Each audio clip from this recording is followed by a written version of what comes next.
For the past couple of years, Marvel Entertainment has been trying to adapt a new strategy when it comes to their video games. Instead of releasing titles based on movies like they did in previous years, they will be working with critically acclaimed developers to create more ambitious games. And that business model has proven that their properties can be more than just box office juggernauts. They can be some of the most lucrative projects in the gaming industry if done right. Since Marvel Spider-Man has proven to be a success, more and more eyes have turned to the company to see what they'll do next with their other heroes. Marvel Ultimate Alliance 3: The Black Order has shown that they plan to keep the ball rolling. The game looks fun, and with announcements that Nintendo plans to release DLC for more characters, it only adds to the fans' anticipation. And then there's Marvel's Avengers, a title that's gotten mostly positive reactions, but after days of leaks and more details, fans have started to grow more concerned with the game's direction. So we're going to talk about that today. But before we do that, I want to remind you guys that this video is sponsored by Beautiful Halo. If you're a man or woman of culture who loves anime, games, and dank memes, then I highly recommend checking out their merch. They have a wide variety of stylish hoodies and other cool apparel that'll have your friends mad jealous. By using this promotional link, you get 5% off any $49 purchase or higher. So slide on over to beautifulhalo.com.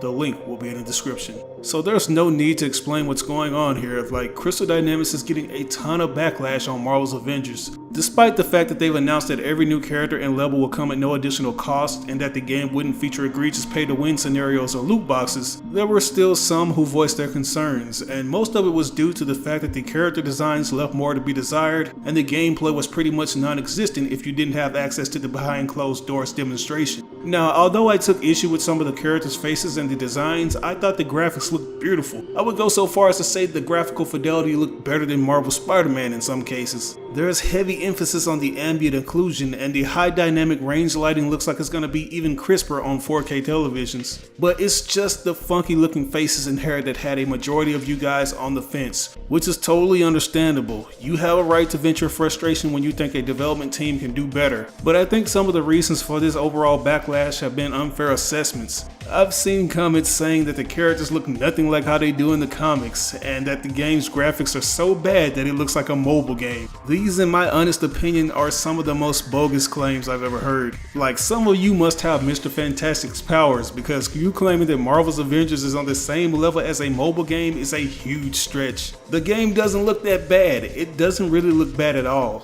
Should they have shown gameplay to somewhat relieve the burn? I guess so, but it was more than enough to get me hyped because we went 2 years without getting any details at all. But fast forward to 2019 and we have an idea of what the game will look like in-game along with an official release date. That's more than enough to keep me optimistic. We also have to keep in mind that although we got a trailer a couple years back, this is like the official reveal of this game. If you look back at Marvel Spider-Man, that was simply called Spider-Man PS4 because it didn't have an official title, during its reveal at E3 2016, that game had a very cinematic look that made you question what was actual gameplay and what wasn't. But no one really complained about the lack of questionable gameplay. It took a whole year to see what the title's gameplay looked like and a total of 2 years to get a hands-on demo at E3 2018. So I don't think this game warrants all the backlash it's getting. The only thing that I'm apprehensive about, and I mentioned this in my trailer breakdown, is that Crystal Dynamics could possibly be using Square's in-house graphics software, the Luminous Studio engine. Because looking at the overall aesthetic of the Avengers members, you can tell that they're struggling to find a balance. Like, this is something that really crippled the development for games like Kingdom Hearts 3, because there are still things that haven't been mastered in that particular software. Given the fact that Insomniac Games chose to use their proprietary graphics engine on Spider-Man PS4, Crystal Dynamics probably wanted to do the same with their own graphics engine.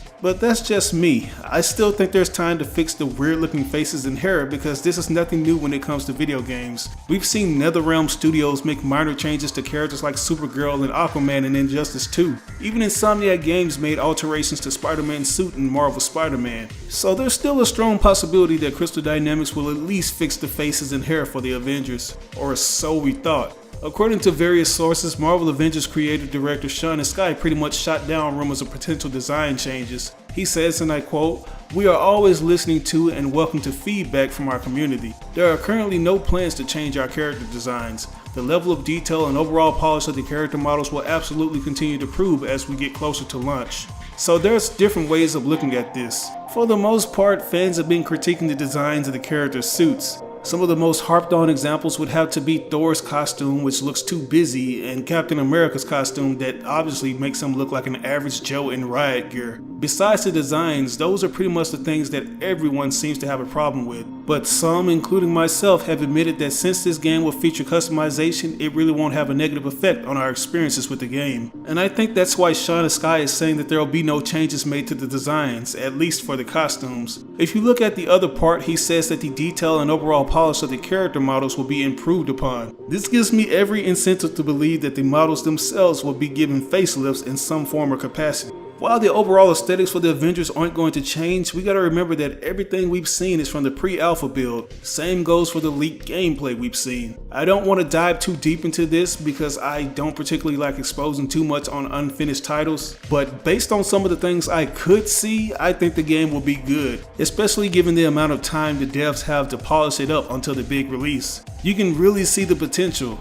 The one character who I'm fairly surprised about is Hope, because his gameplay seems to be the most refined out of all of the characters. There's so much added emphasis on his raw power, from the jumping you can do on different parts of the level and the running on walls that looks like it's largely inspired from the early Hulk games. You can kind of tell that the other Avengers need more work, but that's okay. We have to keep in mind that Crystal Dynamics is working on a tall order when it comes to all of these characters, because they each have their own unique styles and it's going to take a good amount of time to translate that to gameplay. You can compare this game to Marvel Spider-Man and say that Insomniac should have been the ones in the development chair, and I'm not trying to take anything away from their success with that game, but they only had one character to work with, and that's Spider-Man. Crystal Dynamics has a total of 5 characters to work with and many more down the line, and I have no doubt that there's going to be some major crunch time put into each Avenger. Like, they're probably working on this game as we speak. But anyways, I just wanted to get this video out because I was seeing the overwhelming amount of backlash this game has been getting. And you guys have been wanting to hear my thoughts, so yeah, I want to know what you think about all of this. Do you think the developers will change the faces and hair for the characters? Or do you think everything will remain the same? And what do you think about the leaked behind closed doors gameplay footage? Leave your thoughts in the comment section below. As always, I ask that you like or dislike the video. It doesn't have to be a thumbs up, it can be a thumbs down. Any feedback is good feedback and will only help me improve on my channel. But if you really enjoyed the video, it would help me out tremendously if you shared it on social media outlets with all your friends and followers. Sharing really makes a difference. But this is your boy RBG signing out on another video. I'll catch you guys later. Peace out.